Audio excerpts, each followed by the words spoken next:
एक और युद्ध का मोर्चा तैयार हो रहा है और अब आमने सामने रूस और जापान होंगे। ये लड़ाई एक आइलैंड को लेकर छिड़ सकती है जिस पर अभी कब्जा तो रूस का है, लेकिन जापान इसे अपना ही हिस्सा मानता है। यूक्रेन जंग के बाद जापान का रूस के खिलाफ खड़ा होना इस युद्ध का भले ही तत्कालिक कारण हो, लेकिन जापान रूस की दुश्मनी बहुत पुरानी है और अब इसी दुश्मनी की कुरील आइलैंड विवाद चिंगारी बनकर कभी भी भड़क सकती है।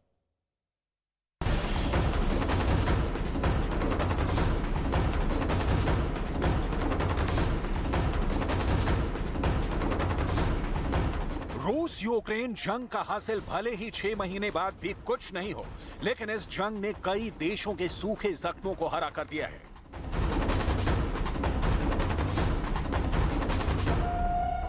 यह रूस यूक्रेन की लड़ाई का ही साइड इफेक्ट है कि रूस और जापान एक दूसरे से भिड़ने के लिए तैयार है। सवाल है, रूस और जापान क्यों मरने मारने पर आमादा है? तो इसका जवाब है कुरील द्वीप, जिस पर द्वितीय विश्व युद्ध के बाद से ही रूस का कब्जा है, जबकि जापान इसे अपना हिस्सा मानता है।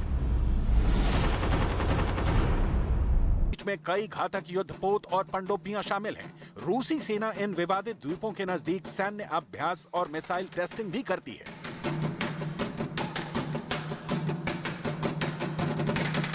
रूस की सारी कोशिश इस बात में है कि कुरिल द्वीप उसका है और इसे विकसित करने में चीन का सहारा लेना जरूरी है।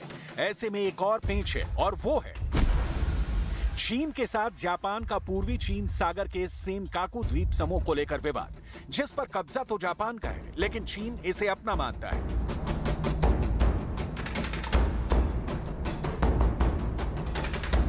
ताइवान के पास युद्धाभ्यास के दौरान चीन ने जापान के पास मिसाइलें गिराई। जापान ने इसका जबरदस्त विरोध किया, लेकिन यह तय है कि जापान और चीन एक दूसरे के भले ही बड़े कारोबारी दोस्त हों, लेकिन जापान चीन की दुश्मनी की नींव बहुत गहरी है और कुरिल द्वीपों पर विवाद में चीन का रूस का साथ देना तय है। यही कारण है कि यूक्रेन युद्ध शुरू होने से ठीक 2 महीने बाद ही अप्रैल 2022 में जापान ने 2 दशकों में पहली बार 4 विवादित द्वीपों का जिक्र रूस द्वारा अवैध रूप से कब्जाए गए क्षेत्र के रूप में किया। ये जापान और रूस के रिश्तों के बीच आई खटास का नतीजा था, क्योंकि यूक्रेन मुद्दे पर जापान पश्चिमी देशों के साथ है। वैसे तो जापान के रवैये से रूस भड़का हुआ है, लेकिन कुरिल द्वीप विवाद को लेकर पहले भी दोनों देशों में संधि हो चुकी है। हालांकि अब हालात ऐसे हो गए हैं कि रूस और जापान दोनों अपने अपने दावे कर रहे हैं।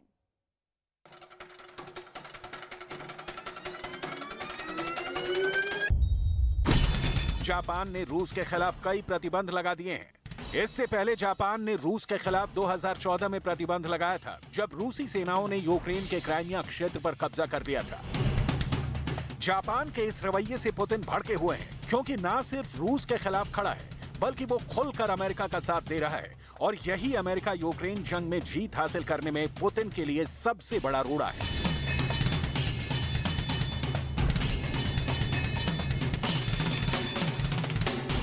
हालांकि कुरिल द्वीपों को लेकर विवाद नया नहीं है। रूस और जापान दोनों देश द्वितीय विश्व युद्ध के बाद की संधि पर सहमत होने की कोशिश में लगे हुए हैं, लेकिन मॉस्को के कब्जे वाले टोक्यो के दावा जताए जाने वाले 4 द्वीप ऐसा मुद्दा है जिस पर पेंच फंसा हुआ है। कुरिल द्वीपों को लेकर रूस जापान के बीच विवाद की कहानी का जन्म द्वितीय विश्व युद्ध से पहले का है। दोनों देशों के बीच कई बार की संधि हुई, लेकिन नतीजा आज तक नहीं निकला। 1855 में शिमोगा की संधि, जिसने जापान को 4 सबसे बड़े दक्षिणी द्वीपों का नियंत्रण रूस को दिया। 1875 में सेंट पीटर्सबर्ग की संधि हुई। संधि में रूस ने सखालिन द्वीप के निर्विरोध नियंत्रण के बदले कुरिल का कब्जा जापान को सौंप दिया। हालांकि द्वितीय विश्व युद्ध के अंत में सोवियत संघ द्वारा इन द्वीपों को फिर से जब्त कर लिया गया था। द्वितीय विश्व युद्ध के बाद 1945 में याल्टा समझौता हुआ था। द्वीपों को सोवियत संघ को सौंप दिया गया था और जापानी आबादी को स्वदेश लाया गया। इसके बाद 1951 में सैन फ्रांसिस्को शांति संधि हुई। जापान को कुरिल द्वीपों पर सभी अधिकार और दावा छोड़ देना चाहिए, लेकिन यह संधि उन पर सोवियत संघ की संप्रभुता को भी मान्यता नहीं देती है। कुरिल द्वीप को लेकर समझौते पर बातचीत करने के लिए दशकों से चल रही कूटनीतिक कोशिशों का अब तक कोई स्पष्ट परिणाम नहीं निकल सका है। जापान के पूर्व प्रधानमंत्री शिंजो आबे ने रूस के साथ इस विवाद को खत्म करने के लिए काफी कोशिशें की थी, लेकिन रिजल्ट नहीं निकल पाया। अब यहां कुरिल को लेकर जापान और रूस का वर्तमान स्टैंड देख लीजिए। रूस का मानना है कि चूंकि उसने द्वितीय विश्व युद्ध जीता था, इसलिए द्वीपों पर स्वामित्व उसका है, क्योंकि जापान ने युद्ध में अपनी हार के कारण क्षेत्र खो दिया था। जापान का तर्क है कि जापानियों ने इन द्वीपों की यात्रा 16वीं शताब्दी में की थी, जो रूसियों के आगमन से लगभग 200 वर्ष पहले की है, और इसलिए द्वीप उनके अधिकार में है।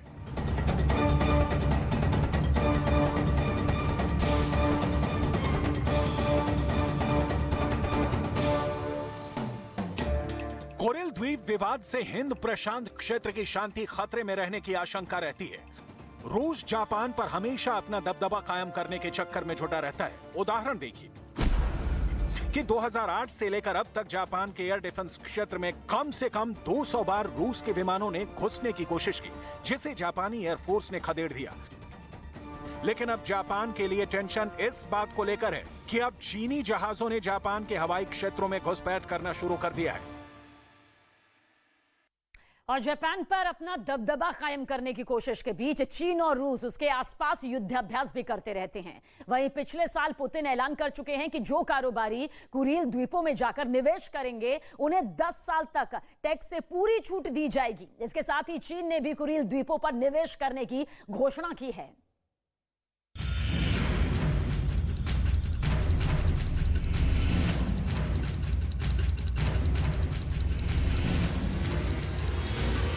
इसके साथ ही जापान के हवाई क्षेत्र के बेहद पास चीन और रूस की सेना ने एक साथ सैन्य अभ्यास किया है।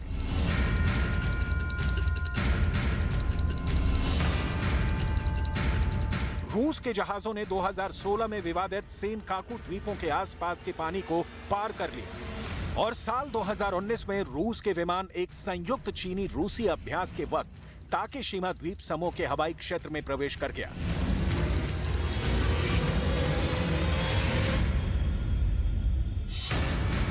ये वो क्षेत्र है जो दक्षिण कोरिया और जापान के बीच विवादित है।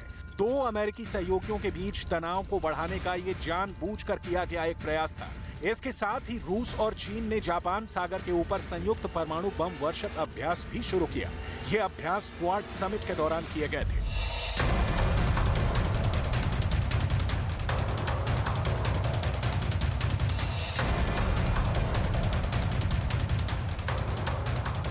रूस के राष्ट्रपति पिछले साल ही ऐलान कर चुके हैं कि जो कारोबारी कुरिल द्वीपों में जाकर निवेश करेंगे उन्हें 10 साल तक टैक्स से पूरी छूट दी जाएगी। जापान की कंपनियां भी चाहें तो वहां आकर निवेश कर सकती हैं। यही नहीं, पिछले साल रूस की संसद ड्यूमा में एक संवैधानिक संशोधन पारित किया गया था, जिसमें कुरिल द्वीपों को रूस का संप्रभु क्षेत्र घोषित किया गया। उसी संशोधन में ये प्रावधान भी कर दिया गया कि रूस की कोई सरकार देश के संप्रभु क्षेत्र के बारे में किसी अन्य देश से कोई समझौता नहीं कर सकती।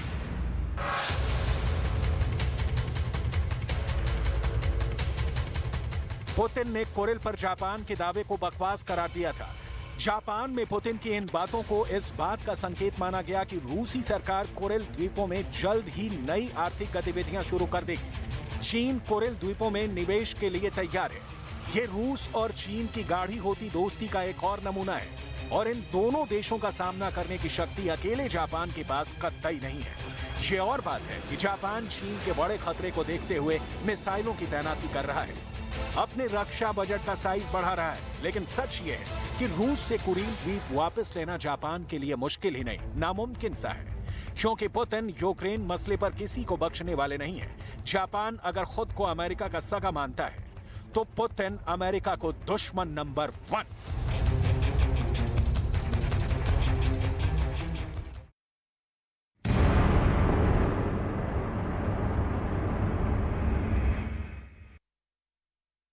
दुनिया के मिडल ईस्ट इलाके से जो रिपोर्ट सामने आ रही है वो बता रही है कि ईरान इजराइल की जंग टलने वाली नहीं है। अमेरिका इजराइल के साथ एयर डिफेंस ड्रिल कर रहा है ताकि इजराइल को बैलिस्टिक मिसाइल के हमले से बचाया जा सके, ईरान के खतरे को खत्म किया जा सके। रूस ईरान को सुखोई Su-35 बेचने जा रहा है। सुखोई Su-35 रूस के सर्वश्रेष्ठ लड़ाकू विमानों में से एक है।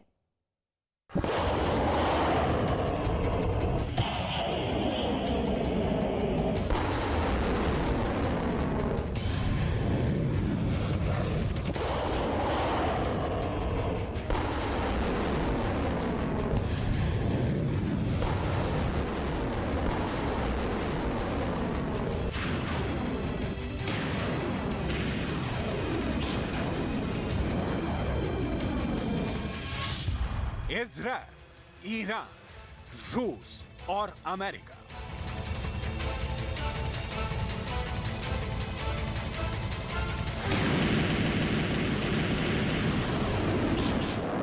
इनमें दो दोस्त हैं और दो दुश्मन। चिंगारी युद्ध की लपटों में आग बनी तो विनाश भयंकर होगा, इतना कि दुनिया यूक्रेन रूस वॉर भूल जाएगी।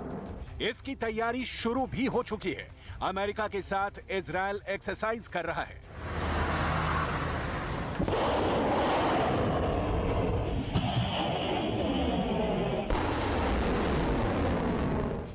ड्रिल की ये टाइमिंग है जब सीरिया पर पिछले ही हफ्ते इजराइल पर मिसाइल दागने के आरोप लगे हैं।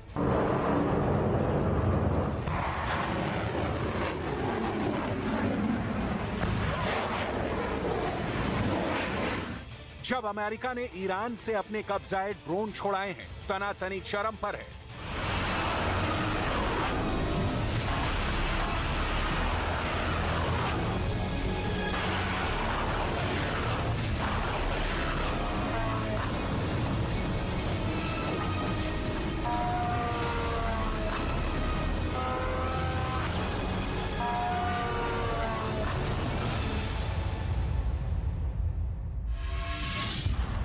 इस बीच इजरायली मिसाइल डिफेंस ऑर्गेनाइजेशन यानी IMDO, US missile defence agency यानी MDA, Israeli air defence command और US air and missile defence task force की ज्वाइंट एक्सरसाइज चल रही है।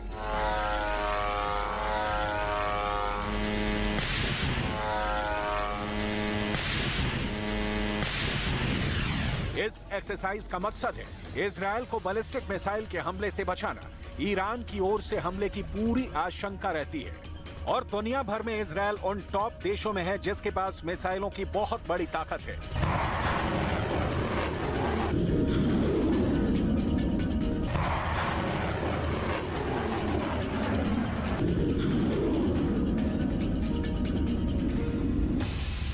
लिहाजा इजरायल अमेरिकी सैनिकों के साथ अपने सैनिकों को कोऑर्डिनेशन बनाकर लड़ने की ट्रेनिंग दे रहा है। इस एयर डिफेंस ड्रिल में थार्ड,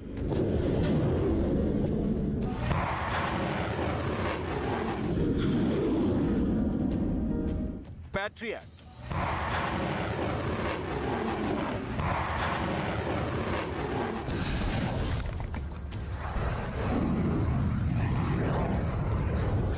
आयरन डोम,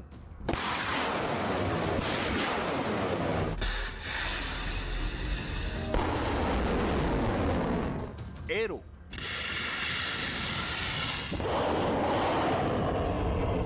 डेविड स्लिंग सिस्टम,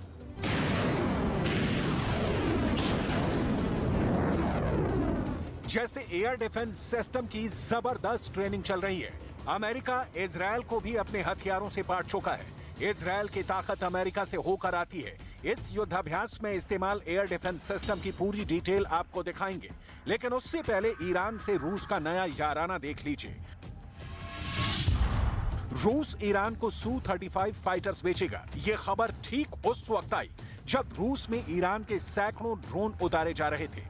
अमेरिका ने ईरान के ड्रोन के यूक्रेन में इस्तेमाल होने की बात कहकर ईरान पर ड्रोन वाला प्रतिबंध लगा दिया है। इराक की 3 कंपनियों पर अमेरिका ने रूस को मिलिट्री ड्रोन बेचने का आरोप लगाया है। अमेरिका ने कहा है कि ईरान ने रूस को मुहाजिर 6 और शहीद सीरीज के ड्रोन दिए हैं। इन ड्रोन का इस्तेमाल हमला करने और इलेक्ट्रॉनिक वॉरफेयर में हो सकता है। मतलब रूस ईरान को दोस्ती की कीमत ड्रोन लेकर सुखोई देने में चुका रहा है।